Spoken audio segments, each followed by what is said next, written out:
It wasn't a human. It couldn't be. It was 4 times as tall as the tallest human.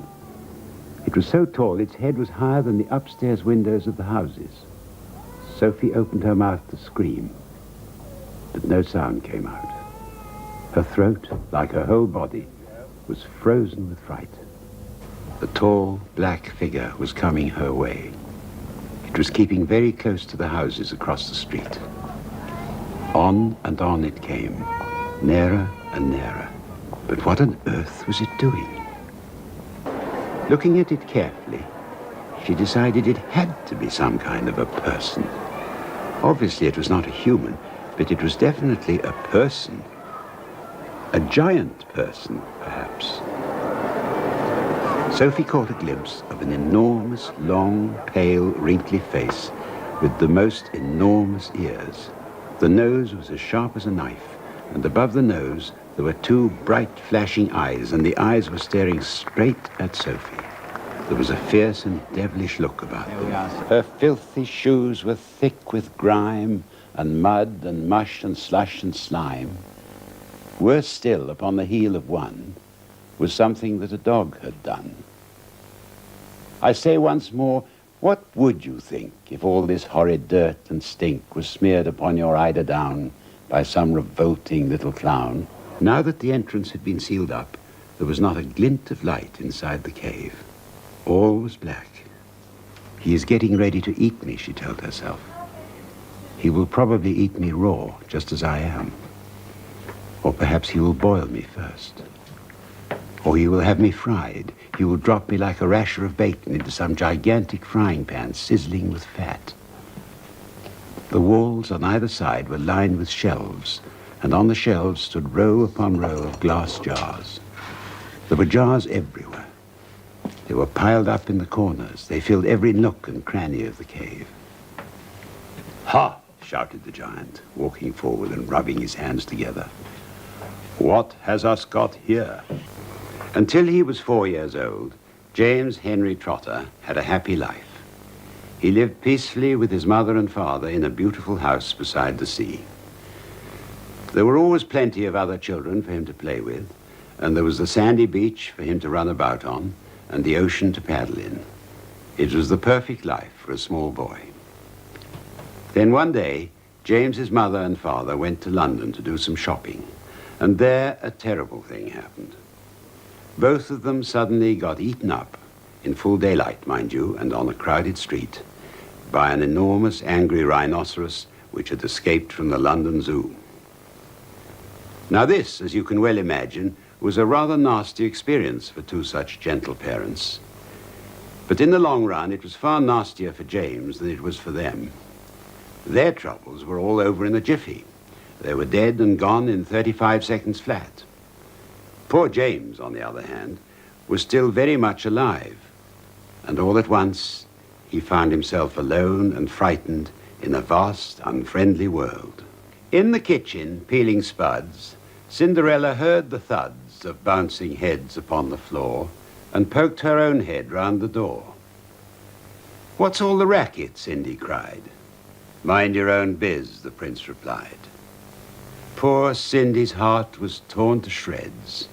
My prince, she thought, he chops off heads. "Cabbage? Oh, no, I don't like cabbage," George said. "It's not what you like or what you don't like," Grandma snapped. "It's what's good for you that counts. From now on, you must eat cabbage 3 times a day, mountains of cabbage, and if it's got caterpillars in it, so much the better. Caterpillars give you brains," the old woman said. "Mummy washes them down the sink," George said. "Mummy's as stupid as you are," Grandma said. "Cabbage doesn't taste of anything without a few boiled caterpillars in it. Slugs, too." "Not slugs," George cried out. "I couldn't eat slugs." "Whenever I see a live slug on a piece of lettuce," Grandma said, "I gobble it up quick before it crawls away. Delicious. Worms and slugs and beetly bugs. You don't know what's good for you." Aunt Sponge was enormously fat and very short. She had small, piggy eyes, a sunken mouth, and one of those white, flabby faces that looked exactly as though it had been boiled. She was like a great, white, soggy, overboiled cabbage. Aunt Spiker, on the other hand, was lean and tall and bony, and she wore steel-rimmed spectacles that fixed onto the end of her nose with a clip. She had a screeching voice and long, wet, narrow lips, and whenever she got angry or excited, little flecks of spit would come shooting out of her mouth as she talked. And there they sat, these two ghastly hags, sipping their drinks and every now and again screaming at James to chop faster and faster. In fairy tales, witches always wear silly black hats and black cloaks, and they ride on broomsticks. But this is not a fairy tale. This is about real witches. The most important thing you should know about real witches is this. Listen very carefully. Never forget what is coming next. Real witches dress in ordinary clothes and look very much like ordinary women. They live in ordinary houses and they work in ordinary jobs. That is why they are so hard to catch. In they came, talking their heads off. They began milling round and choosing their seats, and there was a whole lot of stuff like, "Come and sit next to me, Millie dear," and "Oh, hello, Beatrice, I haven't seen you since the last meeting. What an adorable dress you have on."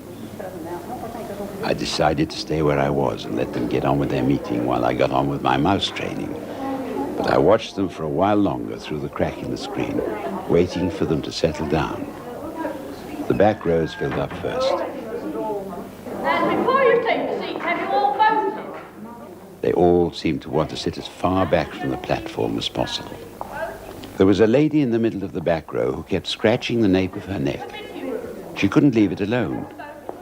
It fascinated me the way her fingers kept scratching away at the hair on the back of her neck. All of a sudden, I noticed that the lady next to her was doing the same thing. And the next one. And the next. She was wearing a wig. She was also wearing gloves.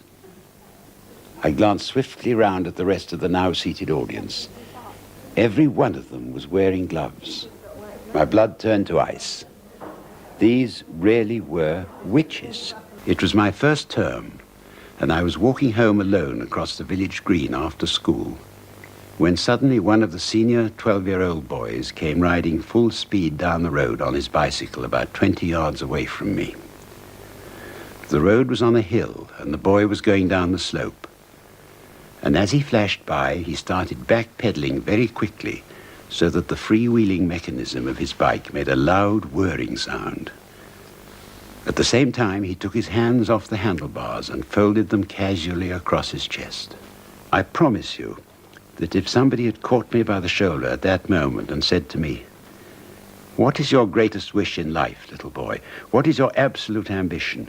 To be a doctor, a fine musician, a painter, a writer, or the Lord Chancellor?" I would have answered without hesitation that my only ambition, my hope, my longing, was to have a bike like that and go whizzing down the hill with no hands on the handlebars.